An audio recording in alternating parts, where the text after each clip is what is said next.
berbeda sekali antara membangun dengan kemajuan.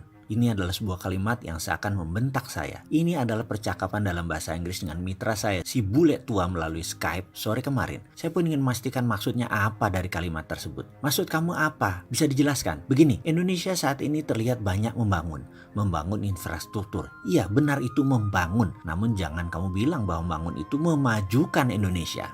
Gila kamu. Tujuan membangun infrastruktur kan untuk kemajuan ekonomi. Demikian saya berargumen. Oh, belum tentu begitu. Kamu harus melihat bagaimana dalam tanda petik cara Indonesia membangun dan dengan siapa dalam tanda petik membangunnya. Demikian dia mencoba menjelaskan arah bicaranya. Saya mau menjelaskan sedikit pengandaian. Jika dalam rumah tangga katakan kamu memiliki penghasilan 10 juta satu bulan, lalu kamu mau membangun kamar tambahan dan ingin membeli satu mobil lagi untuk kebutuhan keluarga. Kamu menggunakan pinjaman bank. Intinya kamu pakai duit orang lain. Apa yang kamu lakukan dengan pendapatan tetap tadi? Kamu ternyata hanya bisa membayar cicilannya saja. Pokoknya tidak bisa. Kamu berharap kamar tadi kamu sewakan, dikoskan, dan mobil tadi diusahakan ke GrabCar, online transportation. Bagus bukan rencana tersebut? Tapi bisnis bukan ilmu pasti di ruang hampa. Apa yang terjadi kalau tidak ada penyewa kamar tersebut sebagai kos-kosan? Apa yang terjadi kalau setoran transport online tidak mencapai target? Pasti dari penghasilan yang 10 juta tadi dibayarkan hanya bunganya saja. Pokoknya tidak akan sanggup terbayarkan. Kita terus menggantung harapan bahwa kosan akan terisi dan transportasi online akan meningkat hasilnya. Anda benar membangun tapi belum tentu membuat maju perekonomian rumah tangga. Paham?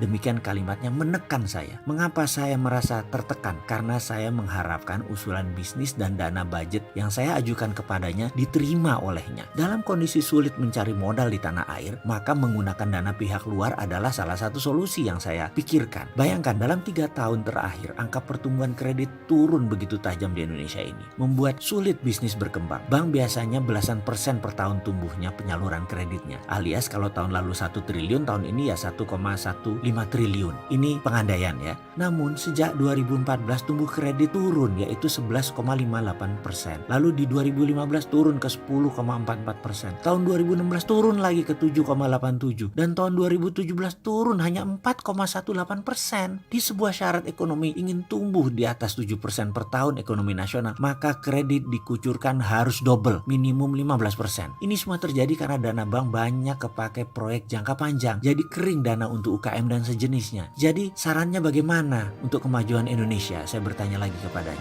Dia jawab, kalau usulan kamu tentang TINA, there is no alternatif, tidak dijarankan. Sarankan ekonomi Indonesia untuk memakai tiara, there is a real alternative. Ada yang ingin tahu apa itu tiara? Akan dijelaskan pada video selanjutnya.